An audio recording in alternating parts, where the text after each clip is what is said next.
ఎడారిలో జలధారలు. రచన doctor K Job Sudarshan.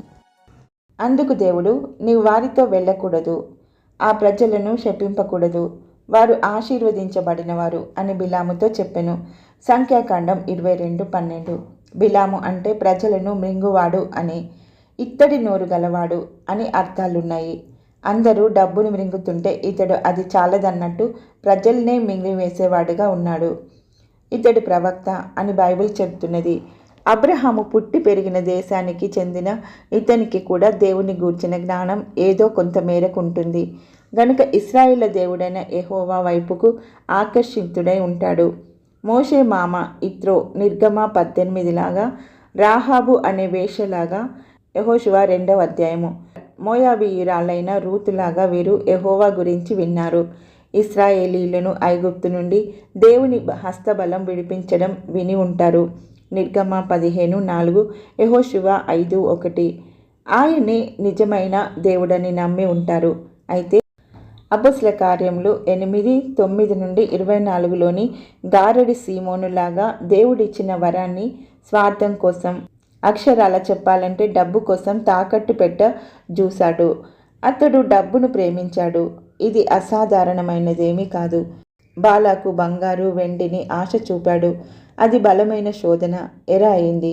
దానికి లొంగిపోయాడు బిలాము. సాతానుకు తన మనిషెవరో తెలుసు, అతనిని ఎంతకు కొనవచ్చో కూడా తెలుసు. బిలాము హృదయం దేవునితో సరిగా లేదు. సరిగా ఉన్నట్టయితే బాలాకు మనుషులకు నిమిషంలో జవాబు చెప్పగలిగి ఉండేవాడు. చిటికల సమస్య పరిష్కారం అయ్యేది. కానీ అతని మనసంతా ధన వ్యామోహంతో నిండిపోయి ఉంది. 22వ అధ్యాయంలో అతడు ఒక గొప్ప సంఘర్షణలో ఉన్నట్టు గమనించగలం. బాలాకు ధనాన్ని ఎరగా చూపి ఇశ్రాయేళ్లను శపించడానికి రమ్మని పిలువగా అతనికి వెళ్ళాలనే ఉంది.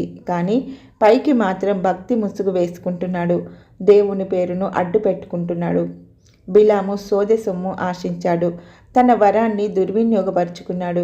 నేటి దినాల్లో దేవుడు సంఘ క్షేమాభివృద్ధి కోసం అనుగ్రహించిన వరాన్ని కూలీ కోసం వినియోగించే బోధకులు కోకొల్లలు. వీరందరికీ బిలాము పితామహుడు.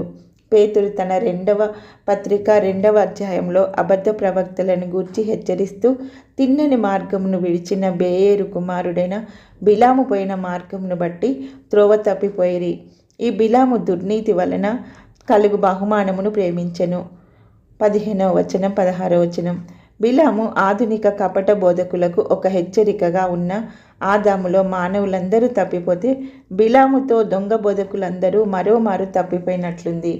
కానీ దైవావేశంతో బిలాము వంటి అధముడి నోటి నుండి అతి రమ్యమైన దీవెన వాక్కులు రావడం చిత్రం. ఉదాహరణకు సంఖ్యాకాండం 24:17.